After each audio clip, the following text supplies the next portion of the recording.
Ah, pardon. Aujourd'hui, de quoi je vais vous parler? Je vais parler de l'addiction au Creator Studio. De mon addiction et peut-être de la vôtre. Restez bien jusqu'à la fin de la vidéo. Je suis persuadé que ça va vous intéresser.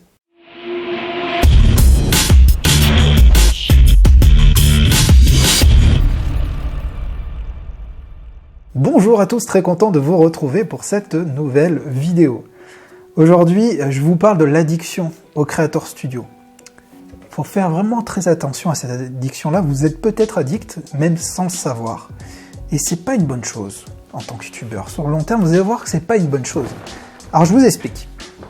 En fait, cette addiction, elle est plus ou moins logique, dans le sens où, comme vous le savez, sur YouTube, c'est dur, ça prend du temps, on attend que les choses décollent. On est souvent dans l'analyse, comme je vous le dis, c'est bien d'analyser sur le Creator Studio ce qui se passe, votre taux de clic, votre watch time, l'évolution de vos vidéos différentes. Mais attention, ne tombez pas dans l'excès, s'il vous plaît, mes amis. Moi, je suis tombé plusieurs fois, et à partir d'aujourd'hui, je fais cette vidéo justement pour arrêter. Voilà, je m'engage devant vous à arrêter d'être accro à ce truc-là. Et on va voir si vous l'êtes aussi. On va voir si vous vous reconnaissez. Alors, le Creator Studio, comme vous le savez, c'est l'outil ultime, l'outil qui accompagne votre chaîne YouTube, qui va vous permettre de voir vos performances. Enfin, performances de votre chaîne. Comment performent vos vidéos, votre dernière vidéo, les nouveaux commentaires.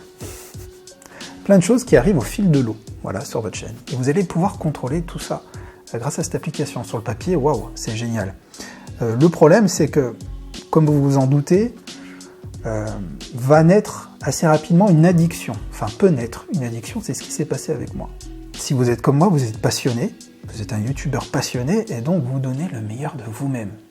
Vous vous levez YouTube, vous mangez YouTube, vous dormez YouTube, enfin, vous faites tout YouTube, quoi. C'est-à-dire que c'est tout le temps là. Vous êtes tout le temps en train de penser à votre chaîne, à comment ça évolue. Et donc, on aimerait bien avoir tout le temps accès, ou qu'on soit, aux différentes informations sur l'évolution en temps réel de votre chaîne. Le problème, c'est que, bon, le Creator Studio vous propose le nombre de connectés, bien entendu, en temps réel sur vos différentes vidéos, 48 dernières heures, mais aussi ces 60 dernières minutes. Et c'est là qu'on voit aussi la volonté de YouTube de vous rendre addict à cet outil-là. C'est qu'il y a beaucoup de données fraîches, ce que j'appelle des données fraîches, des données qui sont rafraîchies, voilà, en temps réel. Et donc vous pouvez. Le problème de ces informations-là, c'est qu'on a envie de souvent aller voir.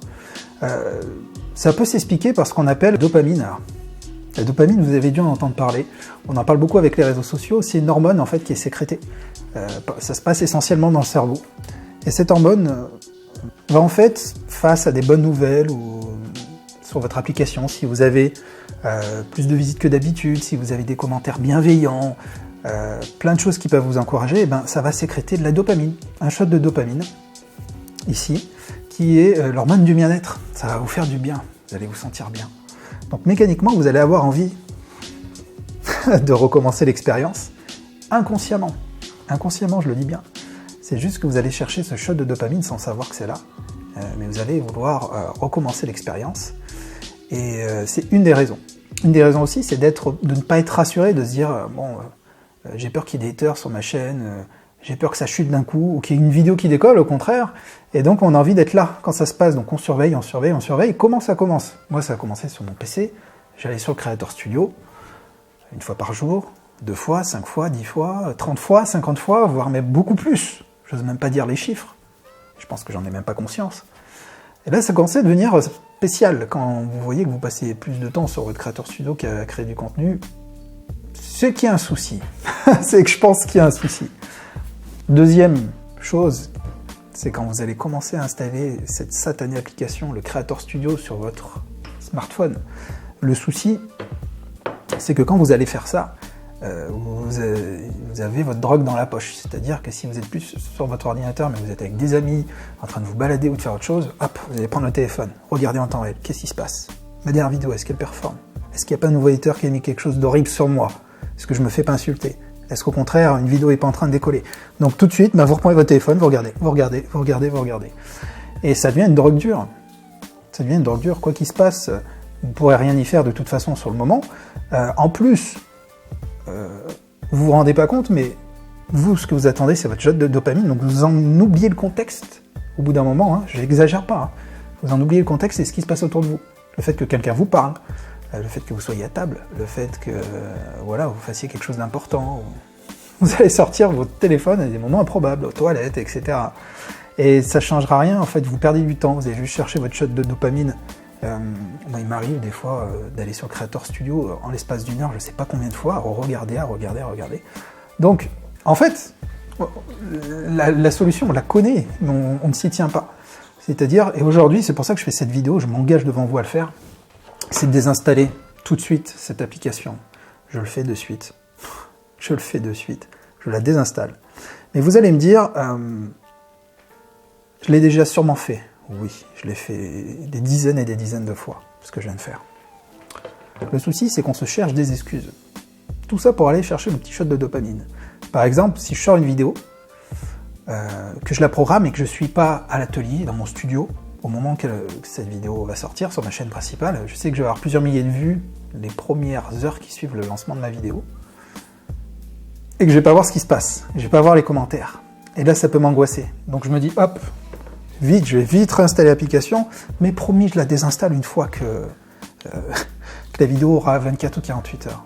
Puis bien entendu, on désinstalle rien du tout. Donc je garde l'application, je reprends mes mauvaises habitudes, donc voilà.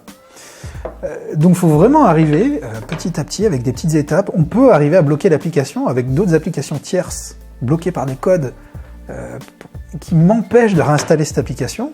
Donc s'il faut, j'en viendrai là. Mais ça montre bien que c'est quand même une drogue dure.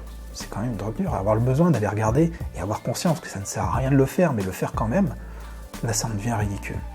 Ça nous inquiète pour rien parce que YouTube, et c'est là que j'en veux à YouTube, ils ont mis par exemple, vous le savez, ces données qui nous permettent de voir comment performe notre dernière vidéo par rapport aux 10 précédentes vidéos lancées. Donc c'est horrible. C'est-à-dire que si je prends une de mes vidéos, je vois qu'elle a été 5e, je vois qu'elle est 5e sur 10, je me dis, ah mais 5e sur 10, c'est pas génial. Donc cette donnée, elle est rafraîchie en temps réel. Donc les 48 prochaines heures qui vont suivre le lancement de vidéo, je vais vite toujours regarder ce chiffre-là en disant, ah j'espère que ça va repartir, ça va performer, ah, c'est dommage, est-ce que ça... Et ça ne sert à rien, parce que je sais très bien pourtant qu'une vidéo, elle performe sur le long terme dans mon cas. Je l'optimise pour des mots-clés, et je sais très bien qu'à un moment ou à un autre, elle va être plus visible et que je vais faire ce qu'il faut pour qu'elle le soit. Mais ça se passe pas en 48 heures, ça se passe en mois, voire en années.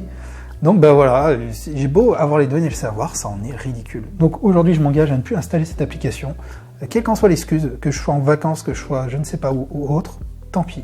S'il y a des commentaires négatifs, s'il y a des choses que je peux pas voir sur le moment, tant pis. Le but, c'est d'arriver à me dégager une plage horaire, et je l'ai, cette plage horaire par exemple, une fois par jour, je prends tant de minutes pour aller sur mon Creator Studio, et encore, je devrais le faire peut-être 1 ou 2 fois par semaine, mais pas tous les jours. Mais je vais y aller crescendo. Parce que je sais que c'est comme ça que ça a marché. Si je m'interdis tout de suite tout, ça ne fonctionnera pas. C'est comme pour les régimes et comme pour plein de choses. Il faut jamais trop de violence d'un coup, il ne faut pas casser non plus violemment l'habitude, il faut y aller crescendo.